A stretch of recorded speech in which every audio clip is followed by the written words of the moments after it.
Okada Toshio's predictions from 2011 and 2014 have been coming true one after another.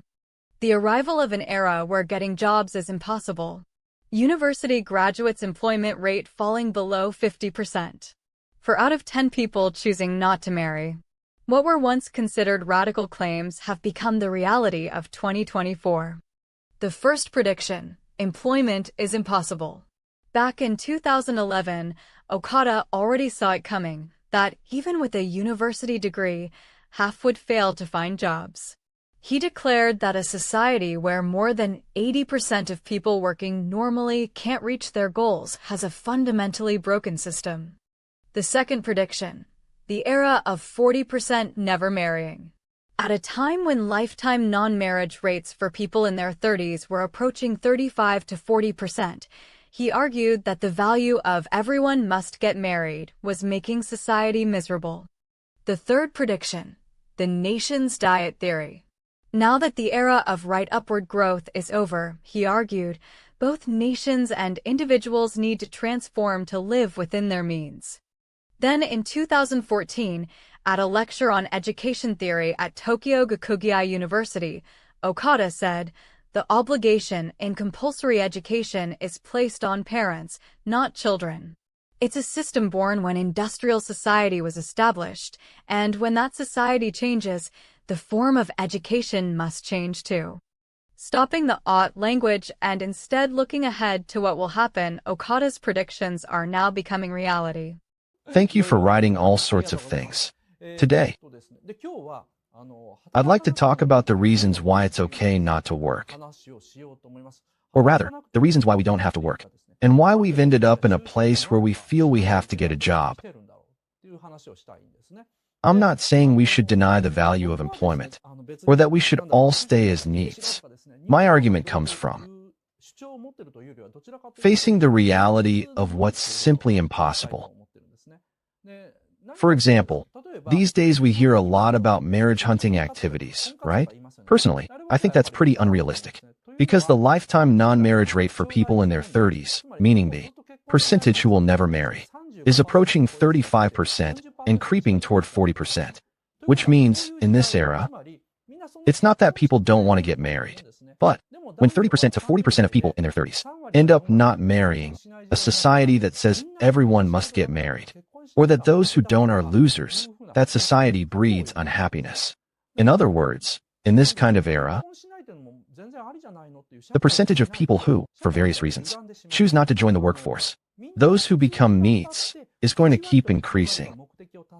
So rather than denying that reality, I want to discuss how we should think about it. Now, what I want to talk about today is something called the steady-state economy, the idea that the economy has stopped growing. In other words, the era of Japan's right upward economic growth is over. So what does that mean? When we look at the university graduate employment rate, around 55% to 60%, right? That means roughly half of university graduates aren't finding employment. But then what happens to those who don't get jobs? They become part-time workers, day laborers, or neets. Now, if that's the reality, then the question becomes, what should we do? Should we all just work harder and try to be among the 50% who do get jobs? But wait, if this is a structural issue where only 50% can get jobs, then no matter how hard everyone tries, half will still be left out. That means a society where over 80% of people who try normally can't reach their goals has something fundamentally wrong with its system. So I don't think the solution is telling everyone to work harder. Instead, I want to think about what it means to live well in this kind of era. Specifically, I'd like to talk about money, relationships with others, and meaning. In other words, what gives life value. With those three axes, I want to explore how we should live in this kind of era. First, let's talk about money. In this era of a steady-state economy, if you have money, it's best to keep it in cash, in gold, or in some form that holds value, rather than trying to grow it. Why? Because in a steady-state economy, investments tend to lose value. Real estate, stocks. These are the kinds of things that are risky. Of course, in a growing economy, investing in real estate and stocks make sense. But in a stagnant economy, that strategy tends to result in losses. Instead, the best strategy is to hold on to cash or physical assets. Next, let's talk about relationships. One thing I strongly recommend is building a diverse portfolio of connections. What I mean is this. The traditional Japanese model of one company, one family for life, doesn't work anymore in a steady-state economy. Instead, building various types of relationships, not just at work, but across hobbies, communities, and online spaces, creates a richer and more resilient social network. Think of it like a social portfolio. Just like investment diversification, spreading your connections across different domains reduces risk. And lastly, meaning. In a growth economy, meaning came from achievement, climbing the corporate ladder, earning more, expanding. But in a steady-state economy, that kind of meaning is harder to find. So where do we find meaning? I believe it comes from contribution. Helping others, being part of a community, creating something. When you contribute to something larger than yourself, you find meaning. So to summarize, in the era we're entering, money should be preserved, not grown. Relationships should be diversified across many domains, and meaning should come from contribution. These three principles can guide us in this new era. Now, let me shift to talking about something I find really interesting, what Okada called the nation's diet theory. The idea is simple. Just as a person who gained weight due to overeating needs to diet to return to health, a nation that grew fat during an era of rapid economic growth now needs to diet to shrink back to a sustainable size. This means reducing public services, government spending, welfare programs. Not necessarily because they're bad, but because the nation can no longer afford them. Just like a person who gets laid off has to cut their spending. No more fancy restaurants, luxury goods, vacations. The nation has to do the same. Cut programs, reduce subsidies, shrink bureaucracy. Now here's the difficult part. This diet is painful. People don't want to lose benefits. Politicians don't want to cut programs because it loses votes. So the diet keeps getting delayed, and the nation keeps getting sicker. Okada said this in 2011, and looking at Japan in 2024, it's hard to argue he was wrong. Japan's national debt has ballooned. The welfare system is under strain. The government has been unable to make the hard choices needed. Now, some of you might be thinking, okay, but what does this mean for me personally? The answer is, start your own personal diet.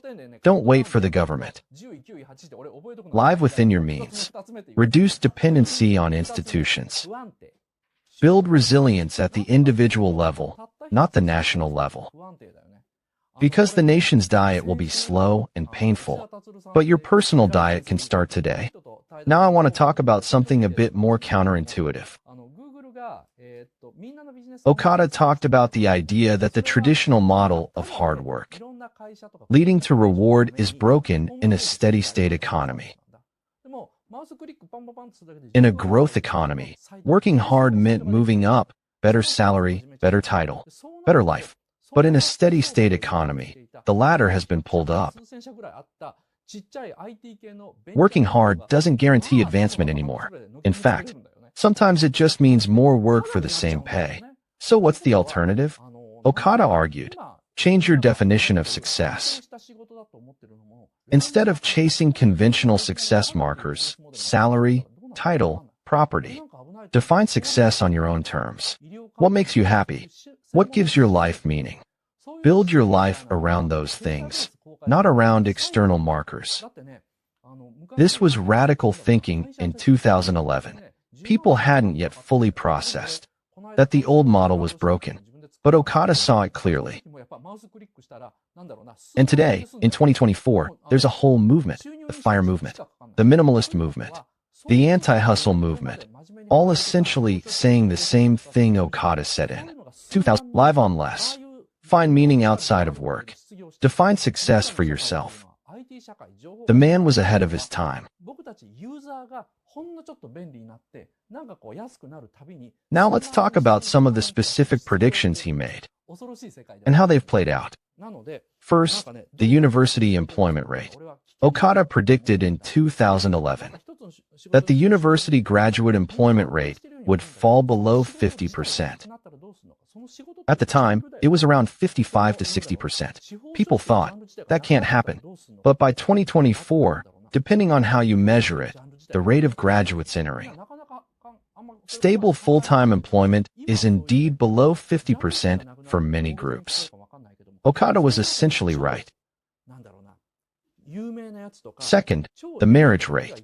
Okada predicted in 2011 that by 2024, 40% of people in their 30s would never marry.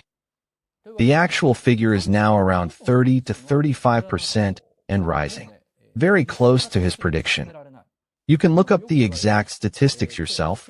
I encourage you to do so, because when you see those numbers, you'll realize that the reality we're living in various forms, in different kinds of situations, is one where those who want to live differently cannot afford to ignore this anymore. Third, the nation's diet prediction. When Okada said Japan needed to shrink, people laughed. Japan? Shrink? Never. But today, every major political discussion in Japan revolves around fiscal reform, reducing government size, and cutting welfare programs. What Okada said was coming is exactly what is being debated. That's what makes this so remarkable. And this is why, because the obligation of compulsory education is placed on parents, not on children. That's what compulsory means here, which is why, when we talk about this, the obligation isn't you must go to school, but rather, as a parent, you must provide the opportunity. This is a crucial distinction that gets lost in most discussions about education. If we go back one step further, the original purpose of compulsory education was to create industrial workers. Society needed workers. Schools trained workers.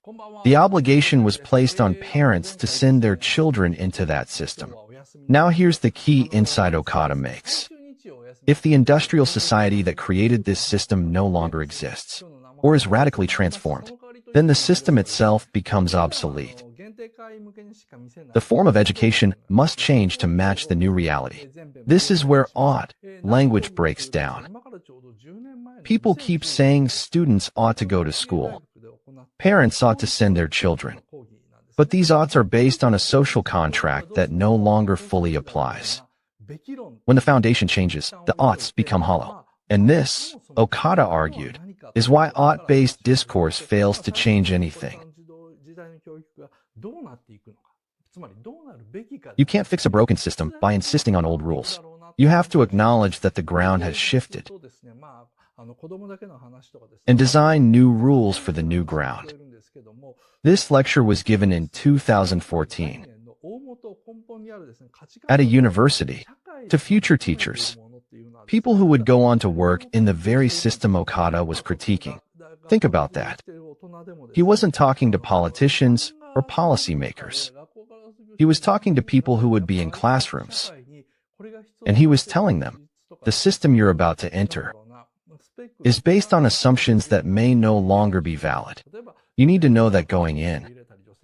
The discussion topic for today's lecture is about this community getting excited. And so if you don't understand, please feel free to check the community page. And we should be able to proceed even without being 100% sure.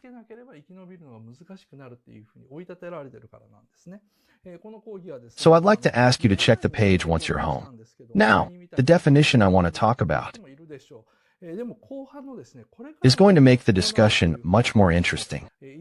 So let me proceed. Society's definition of children going to school. is fitting children into a mold.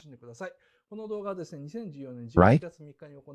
What I mean is, society creates a template for what a normal child should be, and then tries to fit every child into that template. But the template itself was created for an industrial society that may no longer exist. And here people hit a kind of wall in their thinking. If the ideal family is this, they see it presented to them, and then they're told, why don't you become this? And then the person who is following the rules and already married hits an ideal wall. Regarding school, let's not talk about it now. Let's decide later. Regarding school, yes. Let's stop there and get more specific. This is going off track. Regarding school, no matter what.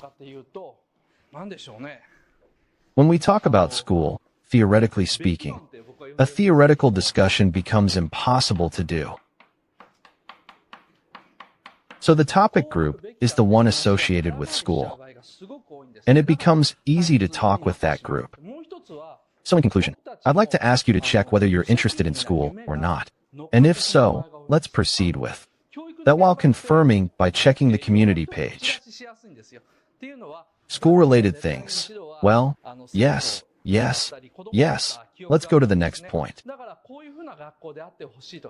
Let's get to the next main point. Let me now explain what the definition looks like. Let me talk about children. Children are naturally free. If they're raised free, they don't need to read books separately. They don't need to write. They don't need to be in relationships. They can be free with friends. It's only the obligation of their own home. Children are free. Wait. I'm going to stop talking about school here. Regarding school, I'd like to go further. So I'll continue a bit as we talk about this. Let's talk about what's related. We're going to get more specific. Let's talk about what's at the bottom. Let's start the free video. Well, thank you very much for your patience. Thank you. Thank you, Toshio-san. I'll look forward to working with you. That's it for now. So I'll check the community page as well. And please move forward. I think we can proceed, even if we're not 100% sure. So please check the page when you get home and confirm. Now regarding the definition I want to talk about. It's going to make the discussion much more interesting, so let me proceed. What I mean by society's mold for children. Going to school means fitting yourself into a certain shape, right? And what that shape is, putting children in the form of children, right? What this means is that people hit an ideal wall. When presented with an ideal family, and then asked, why don't you become like this? The person following the rules and already in a relationship hits a wall. Regarding school, let's leave school. It's a topic that makes it easy to talk.